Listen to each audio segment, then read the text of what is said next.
friends, welcome to Kisam's Vlogs. இன்னைக்கு நாம பார்க்க போற ரெசிபி பழனி பஞ்சாமிர்தம். மாதந்தோறும் வரக்கூடிய சஷ்டி விரதத்துக்காக நம்ம இந்த பஞ்சாமிர்தத்தை படைச்சு சாமி கிட்ட வேண்டிக்கிட்டோம்னா ரொம்ப ரொம்ப ரொம்ப நல்லதுங்க. ஏன்னா முருகனுக்கு ரொம்பவே உகந்த பிரசாதம் அப்படின்னா இந்த பஞ்சாமிர்தம் தானே. வாங்க எப்படி ஈஸியாக வீட்டிலையே செய்யலான்றத உங்களுக்கு டீட்டெயிலாக கொடுத்துருக்கேன். வீடியோவை ஸ்கிப் பண்ணாமல் பாருங்கள். ஃபஸ்ட்டு நீங்கள் ஒரு பிளேட்டை அகலமாக எடுத்துக்கோங்க.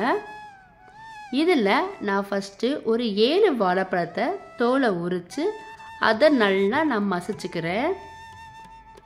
உங்களுக்கு எவ்வளோ அளவு வேணுமோ இதுக்கு ஈக்குவலாக பாதியாக நீங்கள் போட்டுக்கலாங்க, உங்களுடைய விருப்பம்தான். இப்போது இந்த வாழைப்பழத்தில் கொஞ்சம் கூட முழுசாக இருக்கக்கூடாது, அந்த அளவுக்கு பிசைஞ்சுக்கணும். நீங்கள் வெறும் கையால் பிசைஞ்சிங்கன்னா ஒரே நாளில் காலி பண்ணுற மாதிரி இருக்கும்.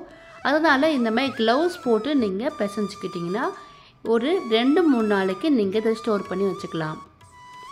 பார்த்துக்கோங்க, இந்த அளவுக்கு நல்லா பிசைஞ்சாச்சு. இப்போது நம்ம இதில் 1/2 கப் அளவுக்கு நான் பேரிச்சம்பழத்தில் அந்த கொட்டையெல்லாம் எடுத்துட்டு சேர்த்துக்கிறேன். இதில் முக்கியமான பொருள்னு பார்த்தீங்கன்னா வாழைப்பழமும் இந்த பேரிச்சம்பழம் தாங்க. அதுக்கப்புறம் ஒரு 1/4 கப் அளவுக்கு கல்கண்டு சேர்த்துக்கிறேன். உங்களுக்கு அதிகமாக வேணுனாலும் நீங்கள் கூட சேர்த்துக்கலாம். ஒரு 1/2 கப் அளவுக்கு நல்ல பவுட்ரு சர்க்கரையை சேர்த்துக்கிறேங்க. உங்கள்கிட்ட பவுடராக இல்லைன்னா நல்லா இடித்து சேர்த்துக்கோங்க. 1 டீஸ்பூன் அளவுக்கு ஏலக்காய் தூள், ஒரு பிஞ்சு பச்சை கற்பூரம் சேர்த்துக்கோங்க. அதுக்கப்புறம் 2 டேபிள் ஸ்பூன் அளவுக்கு ஹனி சேர்த்துக்கோங்க. இப்போ இது எல்லாத்தையுமே நல்லா பிசைஞ்சு விட்டுக்கோங்க. கம்ப்ளீட்டாக மிக்ஸ் ஆகணும்.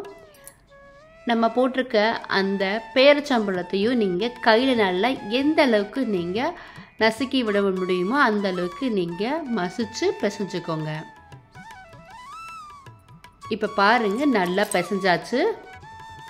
இந்த டைமில் நான் 2 டேபிள் ஸ்பூன் அளவுக்கு நெய் சேர்த்துக்கிறேங்க. சேர்த்துட்டு நல்லா பிசைஞ்சிட்டிங்கன்னா சூப்பரான ரொம்பவே ருசியாக பஞ்சாமிர்தம் ரெடி ஆயிடுச்சு.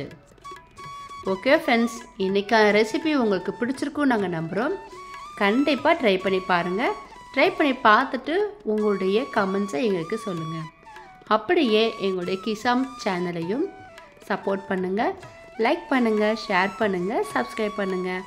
மறக்காமல் அந்த பெல் ஐக்கானையும் கிளிக் பண்ணிடுங்க. தேங்க்ஸ் ஃபார் வாட்சிங்.